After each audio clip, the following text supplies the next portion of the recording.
everybody? Welcome back to the Draymond Green Show. This is our 46th episode. And even though all the big-time NBA news has died down, like I told y'all gonna get this podcast in a tank top, just leaving the beach in Cabo. So by the way, if my Wi-Fi is a little spotty, I'm actually sitting on the fifth hole. I'm looking at the tee box of the fifth hole of this golf course, and I'm also looking at the ocean.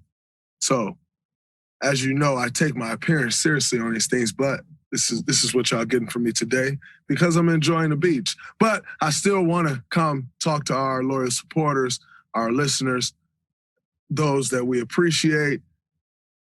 I'm giving you this podcast. So, first up, I just left Summer League. I came here from Summer League, which was great. Summer League it's always cool to get back, and you get to Summer League and you see the young guys and the energy there. It's amazing, and you get the opportunity to see the young guys and also guys who's trying to resurrect their career.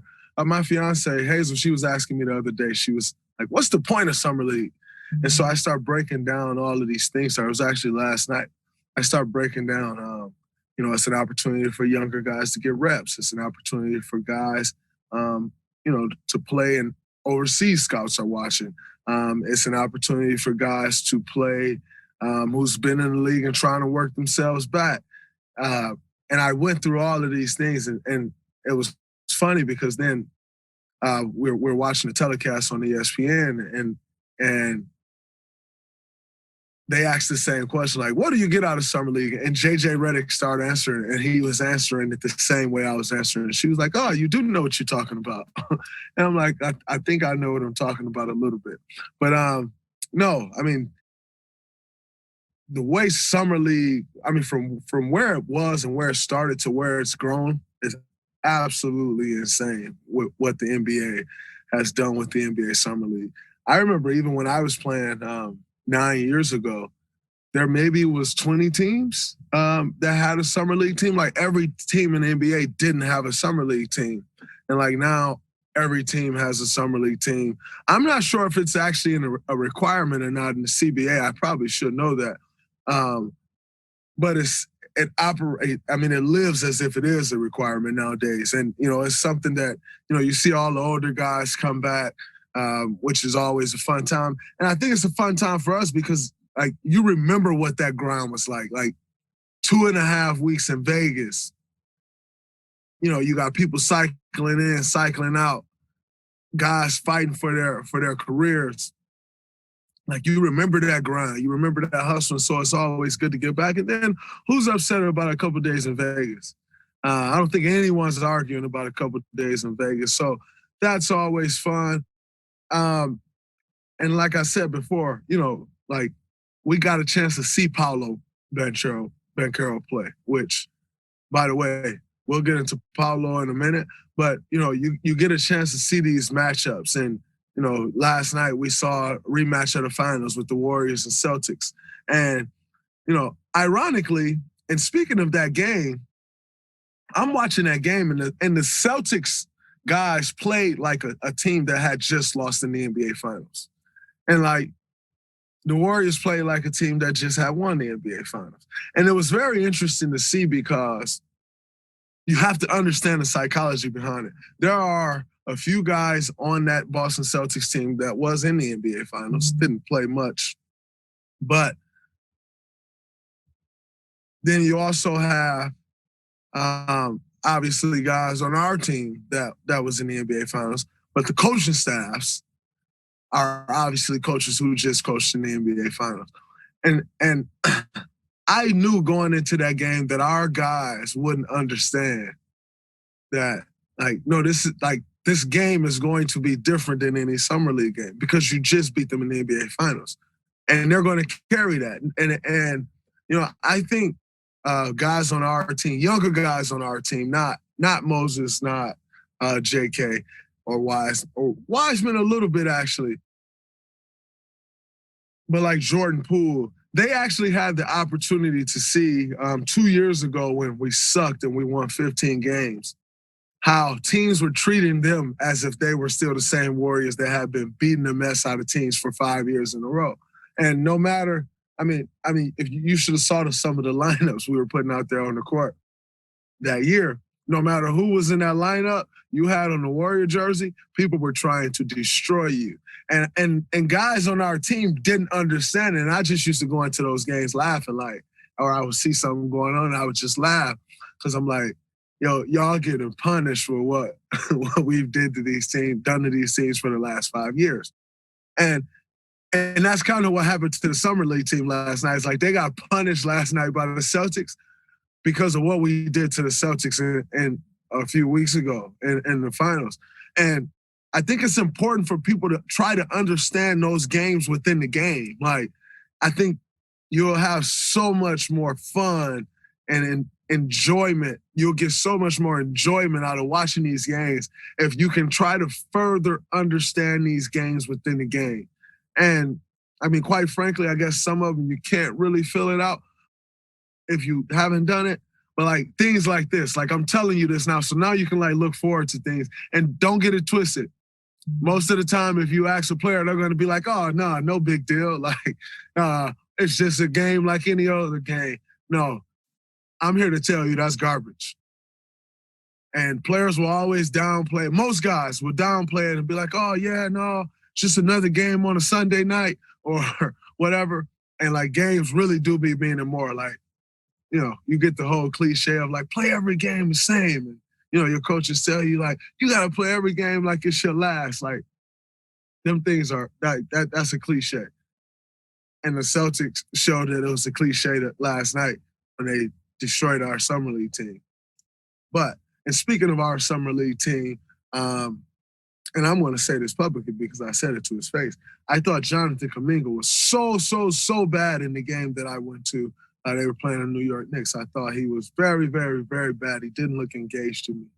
And I was disappointed because the reason I was disappointed was because when my OGs came to see me play in Summer League, I'm bouncing off the wall. Like, your OG's there. Like, you want to destroy whoever in front of you because your OGs are sitting there. And it just didn't feel like he had the pop. Like, because if you got the pop, there's no one in this Summer League that can touch you. And it's sure enough, he bounced back the next game and he shows that.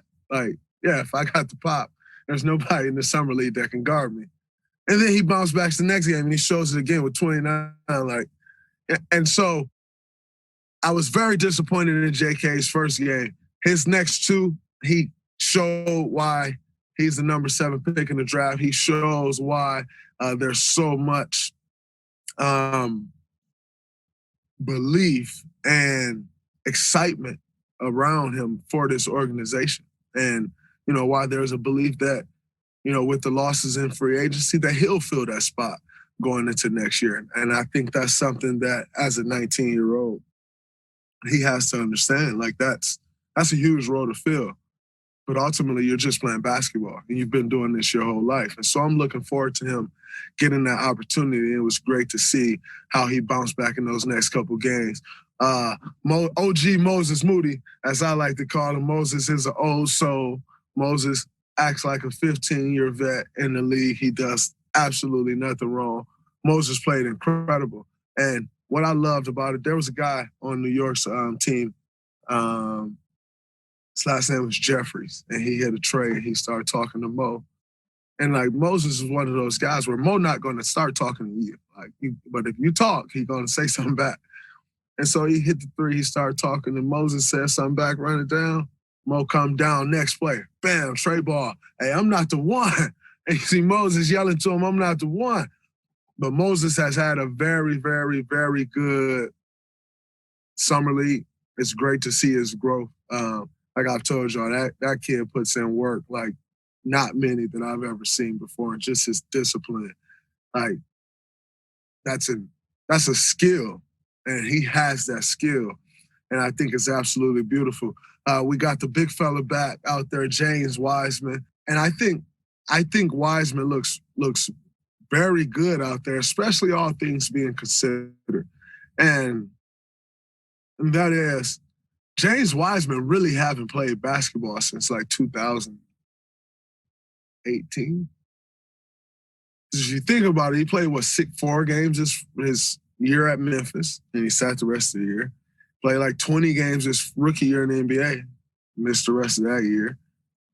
And then obviously missed all of last year. And now he's just now getting back. So this is really his first basketball since like 2018. And it's at a level that not many people can get accustomed to in years at a time, let alone with the small amount of time that he's had to get accustomed to. And so I thought his showing out there on the court, I thought it's been solid. Are there some things you want to correct? Absolutely. There's some things you want to correct about myself on a basketball court. There's things you want to correct about LeBron James on a basketball court. There's things you want to correct about Steph Curry. Like, there's always going to be something you want to correct with anybody. But I think the things that James Wiseman was able to show in the 2 games that he's played is absolutely remarkable. And just his journey back, just happy to see him out there doing what he loves to do again and having the opportunity to play basketball. I know there was a lot of talk around the first game, like, oh, he had 2 rebounds. Like, don't get me wrong, like, that's the first thing I looked at too. Like, Wise, you can't have 2 rebounds. But for those of you out there who's just going to criticize and don't know, I saw the guy from the Rattle, Damon Rattle show in the Bay, I think, or something like that. Dude, Damon, like, you come out and you want to talk about Chet Holmgren is light years ahead of James Wiseman right now. Whatever you said, made that statement. Let me help you out. Rebounding is a timing thing. You know, rebounding is not just I'm tall, I'm long, I can jump, I'm athletic. Rebounding is timing. And for someone that has not played basketball since 2018, I know you wouldn't understand, but your timing is probably messed up. Because that's 4 years and some change of not consistently playing basketball. So those that has done this will understand that that is 100% a timing thing.